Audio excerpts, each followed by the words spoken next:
लखनऊ से, जहां पर लापरवाह अफसरों पर सीएम योगी का एक्शन देखने को मिला है। यहां पर काम में लापरवाही बरतने पर 4 अफसर निलंबित कर दिए गए हैं।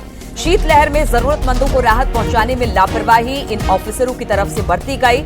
इनमें 3 डीएम को नोटिस जारी किया गया है। साथ ही संभल, एटा और कानपुर के डीएम को लापरवाही बरतने पर नोटिस दिया गया है। कानपुर की तहसील नरवल के एसडीएम को नोटिस दिया गया है, जबकि सुल्तानपुर के बीडीओ निलंबित कर दिए गए हैं। सुल्तानपुर के प्रभारी निरीक्षक भी निलंबित किए गए हैं। सीतापुर में नगर पालिका बिस्वा के अधिशासी अधिकारी को भी निलंबित कर दिया गया है।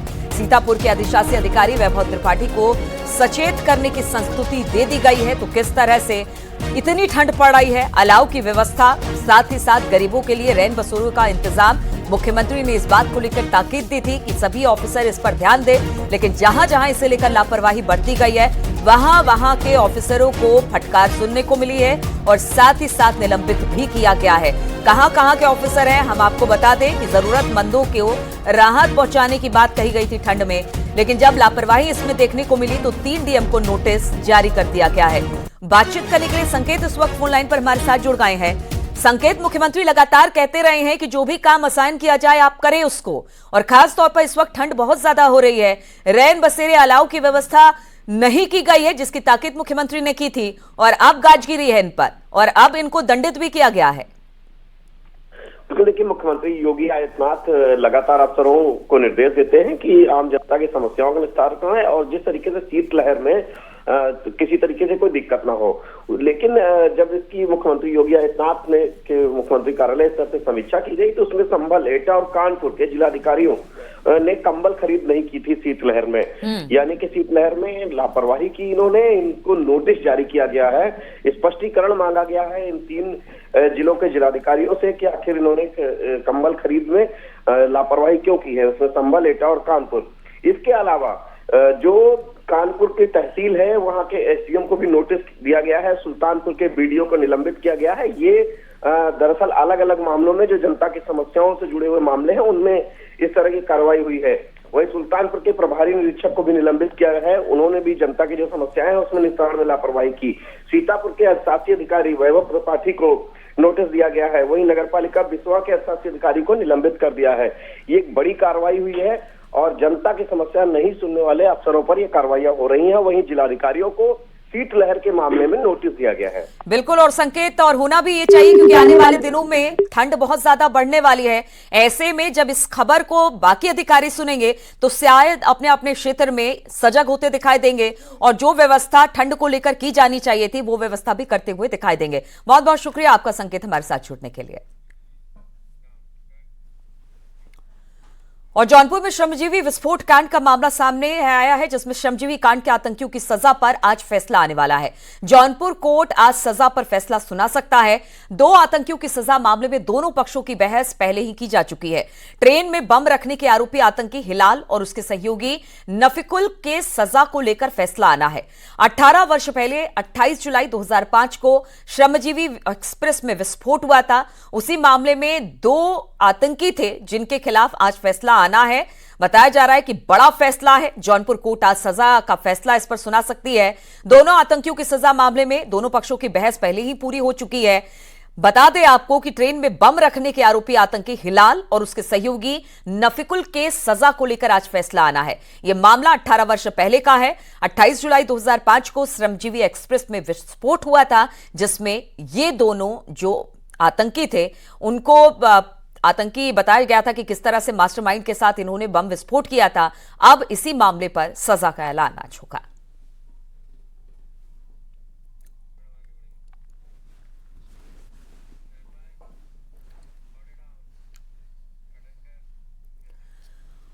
और सोनभद्र में रेप के मामले में सजायाफ्ता बीजेपी विधायक रामदुलार गोंड की अपील पर आज हाईकोर्ट में सुनवाई होगी। एमपी एमएलए कोर्ट की सिंगल बेंच मामले में सुनवाई करेगी। रामदुलार गोंड अभी सोनभद्र के गुरमा जिला जेल में बंद है।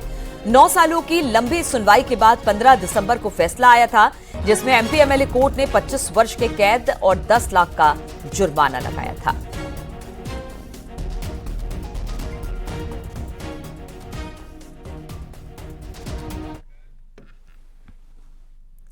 और यूपी के पूर्व शिक्षा मंत्री राकेश धर त्रिपाठी के खिलाफ आय से अधिक संपत्ति के मामले में आज एमपी एमएलए स्पेशल कोर्ट फैसला सुनाएगा।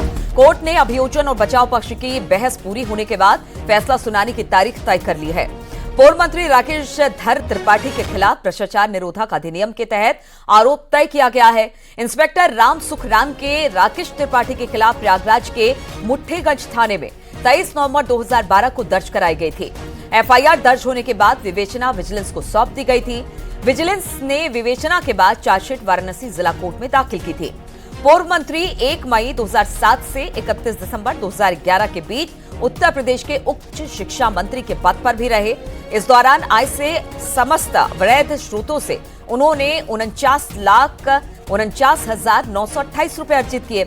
इस दौरान संपत्ति अर्जन और भरण पोषण पर 2 करोड़ 67 लाख रुपए से ज्यादा खर्च किया गया, जो आय के सापेक्ष 2 करोड़ 17 लाख से अधिक है।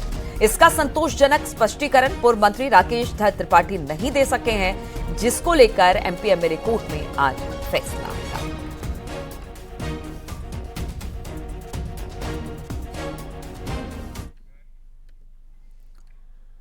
तो आज कई मामलों पर सुनवाई होनी है। उन्हीं में से एक मामला रामपुर आजम खान पर और उनके हेट स्पीच के मामले में है, जिस पर आज सुनवाई होनी है। हेट स्पीच के एक और मामले में 13 दिसंबर को आरोप तय हुए थे।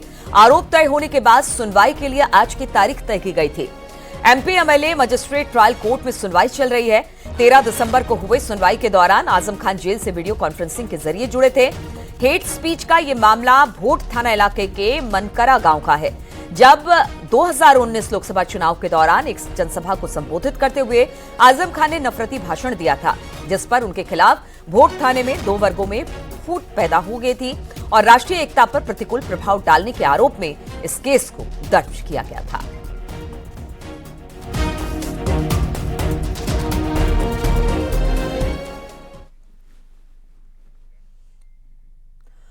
और इस वक्त हमीरपुर से बड़ी खबर आ रही है। हमीरपुर में कक्षा 5 के छात्र ने फांसी लगाकर आत्महत्या कर ली है। बताया जा रहा है कि तौलिए से फांसी लगाकर छात्र ने अपनी जान दे दी। घर में यूट्यूब में देख रहा था फांसी लगाने का तरीका। बताया जा रहा है कि फांसी लगाकर मौत से बचने के तरीके को आजमाने में इस बच्चे की जान चली गई। सुमेरपुर थाना क्षेत्र का ये मामला है और एक बार फिर से ये जो सोशल मीडिया है या यूट्यूब है, एक बच्चे की इसने जान ले ली है। बताया जा रहा है कि यहाँ पर 5वीं कक्षा का छात्र था। यूट्यूब पर कुछ तरीके, फांसी के बाद किस तरह से अपने आप को बचाना है, इसके तरीके देख रहा था और इसी दौरान उसने तौलिए से फांसी लगाई, लेकिन वो अपनी जान नहीं बचा सका। घर में यूट्यूब देख रहे फांसी लगाने के तरीके और फिर उससे बचने के उपाय पर ये पूरा फांसी का उसने पूरा प्रकरण रचा, लेकिन अपने आप को नहीं बचाया जा सका। उसकी मौत हो गई है। फांसी लगाकर उसने जान दे दी है। ये पूरा मामला सुमेरपुर थाना क्षेत्र के कस्बे का बताया जा रहा है। बातचीत करने के लिए उमा शंकर इस वक्त फोनलाइन पर हमारे साथ जुड़ गए हैं। उमा, सोशल मीडिया, यूट्यूब, इस पर बहुत सारी कंटेंट होते हैं, लेकिन एक बार फिर से एक बच्चे की जान ले ली यही सारे तरीकों ने। हाँ, निश्चित तौर पे जो आज के समय में जो बच्चों को अभिभावक लोग मोबाइल दे देते हैं, उससे जो घटना हुई है ये वाकई में हमीरपुर में एक सबक देने वाली घटना है।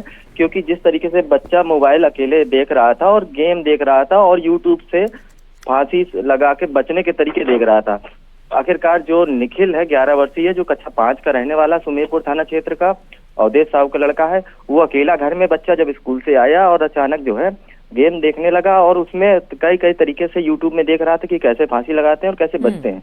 उसी बीच में उसने गमछे से फांसी लगा ली और उसकी मौत हो गई। घर वालों को जब जानकारी हुई तो घर वाले रो रो के बुरा हाल है और किसी तरीके से वो पोस्टमार्टम के लिए तैयार नहीं थे, लेकिन पुलिस, जब ये सोशल मीडिया में बात फैली तो पुलिस ने सब कब्जे में लेकर के पोस्टमार्टम के लिए भेज दिया। चलिए ठीक है, बहुत बहुत शुक्रिया आपका उमाशंकर जानकारी देने के लिए। तो बच्चे पर ध्यान दे और खास तौर पर अगर आप मोबाइल देते हैं तो इस तरह की हरकतों पर आप नजर जरूर रखें, क्योंकि बच्चे छोटे होते हैं, उनके मन पर बहुत ज्यादा प्रभाव इन सब चीजों का पड़ता है।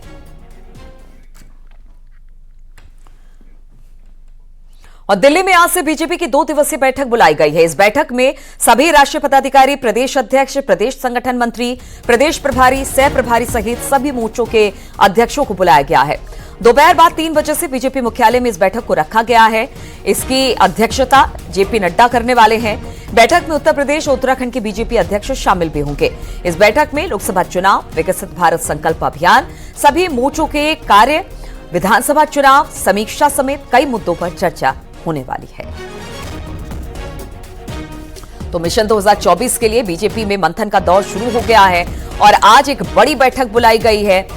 बीजेपी के जितने भी महामंत्री पद के लोग हैं, राष्ट्रीय अध्यक्ष ने यह बैठक बुलाई है और इस पर कई ऐसे मुद्दे हैं जिसको लेकर 2024 के चुनाव में उतरना है बीजेपी को। उन सारे एजेंडों पर आज बातचीत होने की बात कही जा रही है। यूपी और उत्तराखंड अध्यक्ष भी इसमें शामिल होंगे।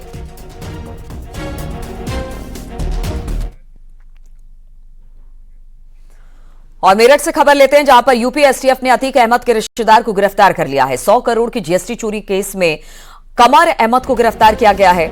आरोप के मुताबिक फर्जी कागजों से करोड़ों की टैक्स चोरी की थी।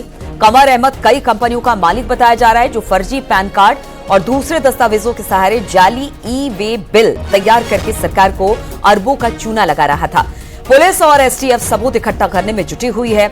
जीएसटी विभाग से भी संपर्क साधा जा रहा है, साथ ही अन्य विभागों से संपर्क कर सबूत इकट्ठा किए जा रहे हैं।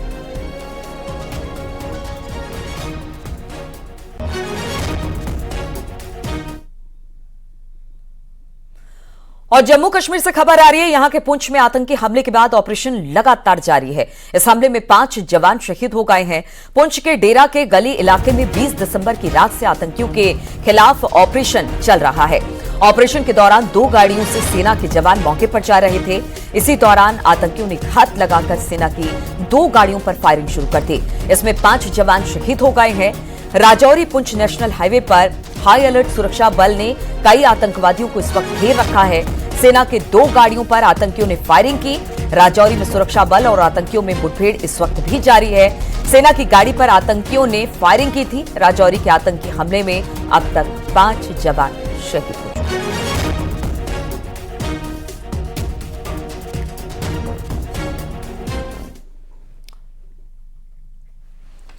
और इटावा में पुलिस ने खाद चोरी करने वाले गैंग के 3 अपराधियों को गिरफ्तार कर लिया है, जबकि आरोपी एक जो मुख्य था वो फरार हो गया। पुलिस उसकी सरगर्मी से तलाश कर रही है। आपको बता दें कि 26 नवंबर को बटपुरा इलाके में किसान सहकारी समिति से डीएपी खाद की चोरी हो गई थी। तीनों चोरों को यूपी और एमपी सीमा पर स्थित चंबल नदी के पुल से उस वक्त गिरफ्तार कर लिया गया जब वो खाद को मध्य प्रदेश बेचने लेकर जा रहे थे। गिरफ्तार अपराधियों के कब्जे से 11 बोरी डीएपी, 4 मोबाइल फोन, 80,000 रुपए और घटना में इस्तेमाल पिकअप गाड़ी जब्त की गई है।